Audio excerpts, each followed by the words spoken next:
यहूदी पूछता है मोहम्मद का फायदा क्या है, ईसाई पूछता है मोहम्मद का फायदा क्या है, ऑल नॉन मुस्लिम सोसाइटी पूछती है मोहम्मद का फायदा क्या है। आज टीवी पे देखो तो डिबेटें मोहम्मद के खिलाफ हैं, मुस्लिम के खिलाफ हैं, कुरान के खिलाफ हैं, जिधर देखो चर्चा का विषय बना हुआ है।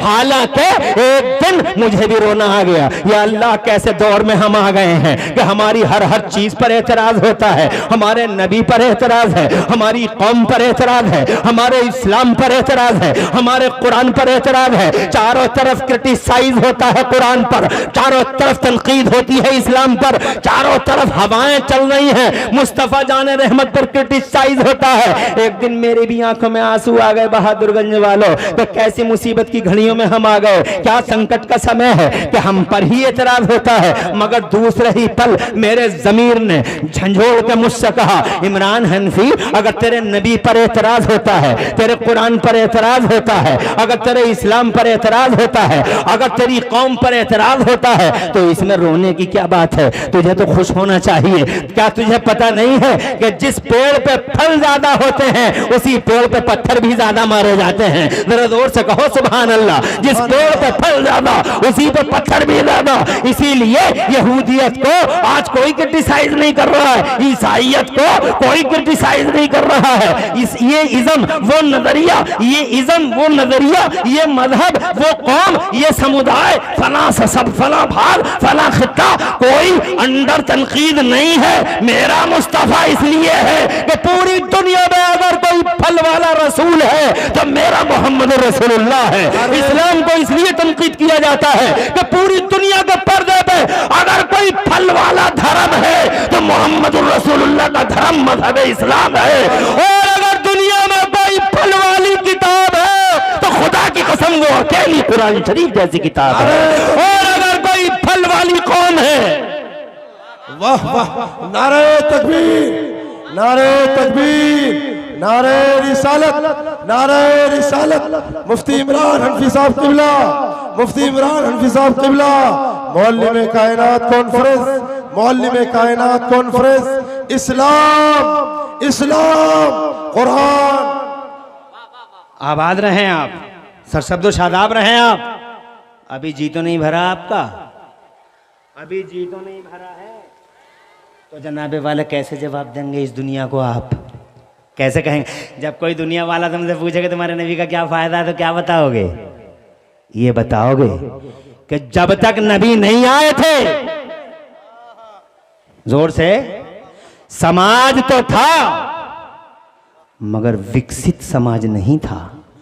समाज में विकास नाम की चीज नहीं थी, क्योंकि विकास डिपेंड है इल्म पर। विकास डिपेंड है, इल्म होगा तभी तो विकास होगा, नॉलेज होगी तभी तो इंप्रूवमेंट होगा, ज्ञान होगा तभी तो डेवलपमेंट होगा। अब ज्ञान है नहीं तो तरक्की कैसे होगी?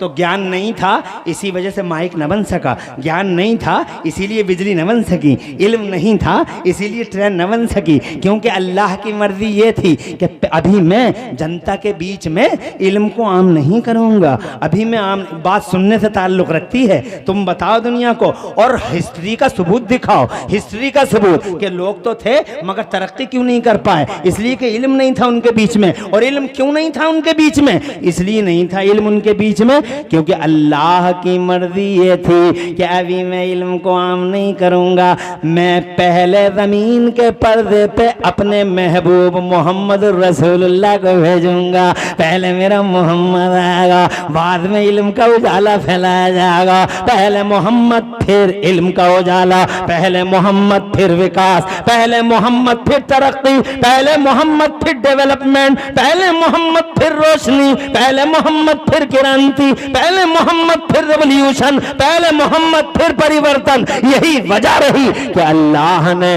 12 रबीउल अव्वल शरीफ में आमिना के लाल को पूरी दुनिया का रसूल मुअज़्ज़म बना के भेज दिया। और जिस शान से भेजा तुम जानते हो, लोगों इन आलिमों से सुनते रहते हो, इस शान से भेजा। जरा जोर से कह दो सुभान अल्लाह। जिस शान से दुनिया में कोई नहीं आया, उस शान से अल्लाह ने मोहम्मद रसूलुल्लाह को भेजा। जिस दिन वो आए थे पहली और आखिरी बार, डिवाइन ऑर्डर था जिब्राइल झंडे लगा दे, एक झंडा जमीन के 0 पॉइंट पे लगा दे, एक झंडा जमीन के एंडिंग पॉइंट पे लगा दे, एक झंडा जमीन की सेंटर खाने काबा की छत पे लगा दे, ताकि जमाने को खबर हो जाए, पूरी दुनिया को अवगत करा दे कि गली गलियारों पर राज करने वाले नवाबों की नवाबी का दौर रुखसत हुआ।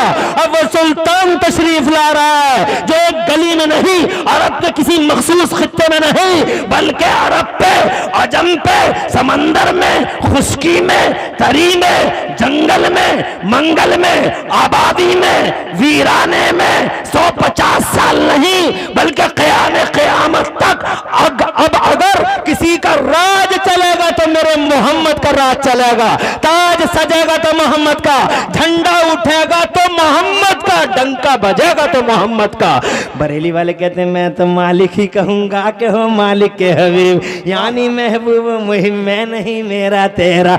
जिस शान से उन्हें भेजा गया उस शान से किसी को नहीं भेजा गया। वो तशरीफ लाए ज़माने के पर्दे पे, जब बचपन का हाल था, अल्लाह की कसम दुनिया में छा गए नबी। ज़माना कहने पे मजबूर था कि हमने बच्चे बहुत देखे, हमने बच्चे बहुत देखे, मगर आमिना के लाल जैसा लाल नहीं देखा। जब वो जवानी की दहलीज पे कदम रखते हैं, सुभान अल्लाह, जोर से कह दो यार सुभान अल्लाह, जब उन्होंने जवानी की दहलीज पे कदम रखा और खुदा की कसम जब वो चले हैं रास्तों में, नजरें बिछा के, पलकें झुका के, अजब स्टाइल है किसी जनाबे वाला रफ्तार का, अजब अंदाज है उनकी गुफ्तार का, और अल्लाह की कसम क्या अजब किरदार है मोहम्मद रसूलुल्लाह का।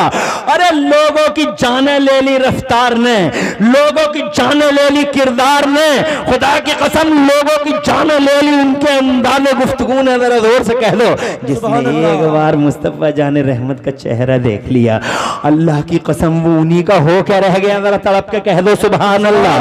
अबू जहल और कंपनी ने लाख लोगों के कानों में रुइयां ठूसी, मगर रुइयों की बाउंड्रियों को पार कर करके मोहम्मद रसूलुल्लाह की आवाज लोगों के दिलों में उतरती चली गई। और जिसने एक बार मोहम्मद को नजरों से देख लिया, सुभान अल्लाह, वाह वाह, एक बार जिसने देख लिया, जोर से वाह वाह वाह। ऐसे बहुत सारे वाकयात हैं, मगर मैं वाकयात सुनाना जनाब वाला नहीं चाहता, मगर वाकयात बहुत हैं ऐसे कि जिसने एक बार देख लिया। मिसाल के तौर पे पूरी जिंदगी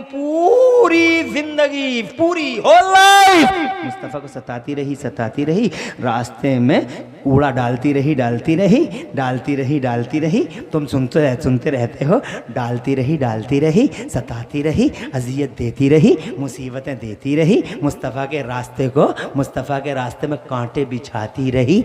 मगर एक दिन ऐसा भी इत्तेफाक हो गया, जब उसकी गठरी बंधी हुई गठरी को उठवाने के लिए आमिना का लाल ही पहुंच गया, और जनाबे वाला जहां उसे जाना था वहां पहुंचा दिया। पहुंचाने के बाद उसने कहा ज़रा उजरत तो ले लो, तो जनाबे वाला मुस्तफ़ा फरमाते मैं ज़माने में उजरत लेने नहीं आया बल्कि खिदमतें करने आया हूँ।